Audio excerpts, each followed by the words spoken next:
You see the altar and the pulpit here decorated with bright African cloths. We had a parishioner, Gail Goodrich, who this summer lost her battle with cancer. Maybe you read in the bulletin that she left $200,000 to be distributed for social justice and for the poor. So that will be administered to the poor. But besides the money that she left, she had spent her life working for NGOs that worked most particularly in Africa on health and welfare and family. She spent time both here and, of course, years in Africa. And in that time, she acquired a lot of beautiful African art. And besides the $200,000 that she left to continue that ministry, she left all of her African art and clothing and stuff. So if you would like, she had good taste, so if you like, you can purchase some. And all of the money will go for projects in the benefit of Africa, a place that she had worked and was very close to her heart. So, in fact, you can buy these things right after Mass. That's quite beautiful, actually. At least this someone can wear, I guess. But besides that, I want to say that the second collection today is the annual. I guess it's been 30, 35 years, 40 years almost that we've had the collection, the Catholic Campaign for Human Development. And this specifically goes for empowering the poor in America. In other words, it's ministered or it's given to groups that organize on their own behalf to make their life better. It's not a kind of trickle down, but a welling up, and has had tremendous effectiveness over the years. So it's an annual collection that I encourage you to support each year. And it's always around this time, and the second collection tonight is for that. And then after Mass tonight, I invite you for wine and cheese, but really to talk about affordable housing in Arlington County. Those of you who live here know there isn't much left. And the question is, will we lose it all? And Mary Rouleau, an expert from Arlington Housing Solutions, will lead a discussion. And you get wine and cheese too. How good is that? So after Mass in Benedict Hall, you're all invited. There is a possibility, but it needs concerted effort to save. We've lost about 10,000 units of affordable housing in the last 10 years in Arlington County. And at that rate, there'll be none left unless we work. And the county board is open to it, but we need people also who know what's at stake. So after Mass, join me and join Mary Rouleau for a discussion. The readings today are what they call apocalyptic. Apocalypsis means unveiling. And both in the Old Testament and, of course, the Bible itself ends with the book of Revelation. When I was a child, they call it the Apocalypse. Now they call it the book of Revelation. And all of the four Gospels, in particular Matthew, Mark, and Luke, more than John, have passages like one I read today from Mark chapter 13. And the whole of chapter 13 of Mark is apocalyptic, is talking about the end times. And of course, the church year ends on the next Sunday. I mean, in other words, we don't follow the calendar year. The church year, the liturgical year begins in Advent, the 4 Sundays leading up to Christmas. I'm ahead of myself. So, so they use these last times versions. Now, there are two two kind of tendencies. If you watch many of the shows on Christian, listen on Christian radio or see on some of the Christian channels, you'll notice that there are many shows and many Christian preachers that focus on one aspect. In fact, I've watched some. You may not. Do any? Am I the only one that watches this? Yeah. I'm in the business, so. But let me tell you that some of them focus very much on the end times, and they take Thessalonians, and they take Revelation, they take Daniel from the first reading, they take a little bit of Isaiah, and they take certainly from Mark 13 and from Matthew 24, and they kind of put them together, figuring out what's the end time. I don't know if you, I used to listen for, when I was driving at night Christian radio, and there was a preacher named Harold Campion, and I don't know if maybe I'm the only one that listens to these things,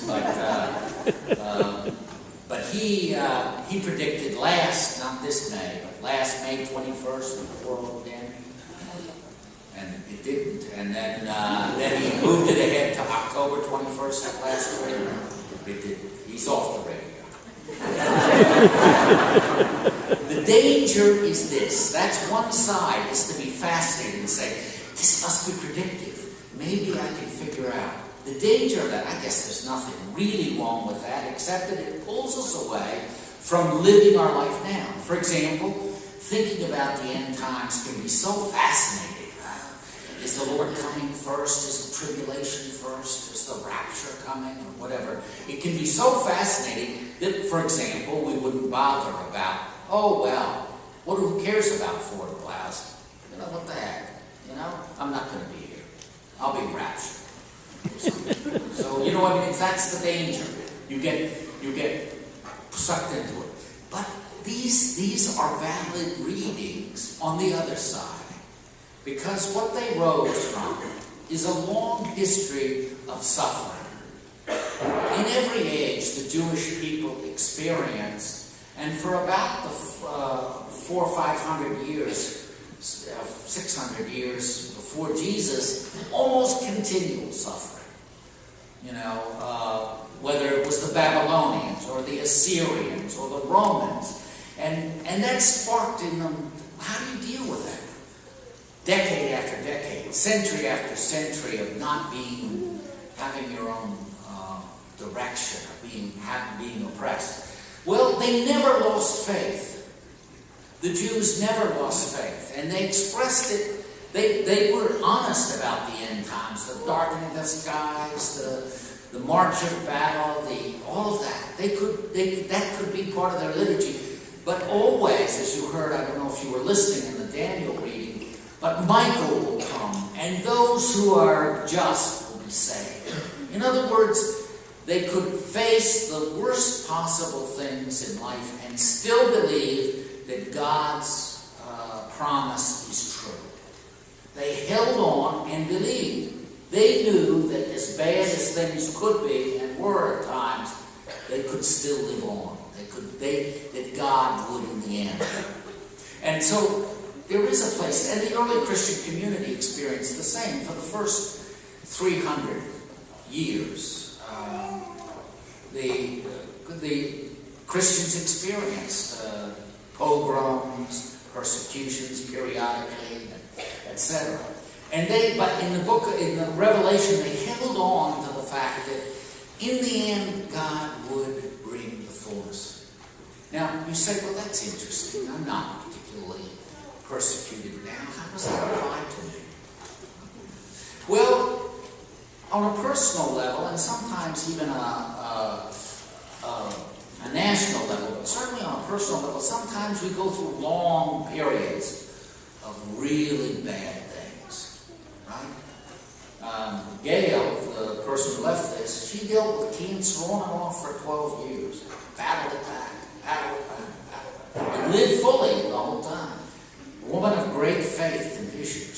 Her faith, in spite of the fact she had to deal with it over and over and over again and battle back to health, She never lost for herself a deep, abiding faith that made her want, even in death, to share, to do something for the world. You see the difference between concentrating simply on, oh my God, it's going to be awful, and finally God's going to come and He's going to take care of those bad people. He's going to pay them back, those bullies, that supervisor, whatever, the person who fired me.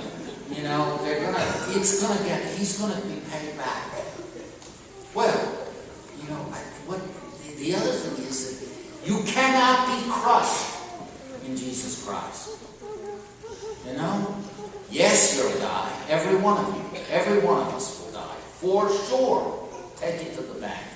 But that will not be the end.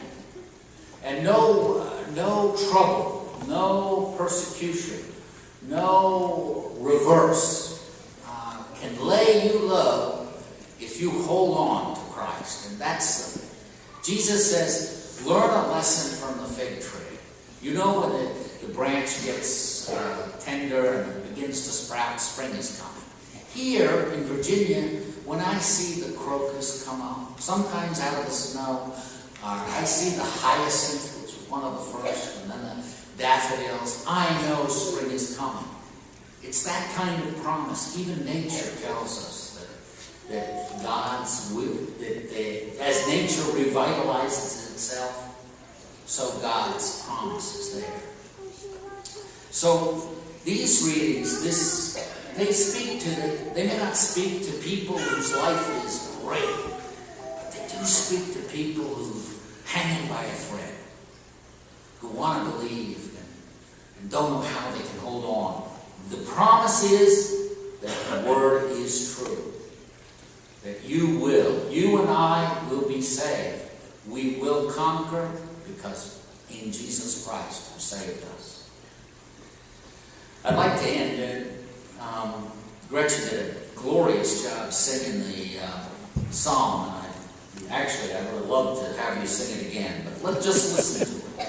It's not as good as the way it was chanted. It says, O God, my allotted portion and my cup, you it is who hold fast my lot. I set the Lord ever before me. With Him at my right hand I shall not be disturbed. Therefore my heart is glad and my soul rejoices. My body too abides in confidence, because you will not abandon my soul to the netherworld, nor will you suffer your faithful one to undergo corruption. You will show me the path of life, fullness of joys in your presence, the delights of your right hand forever. You are my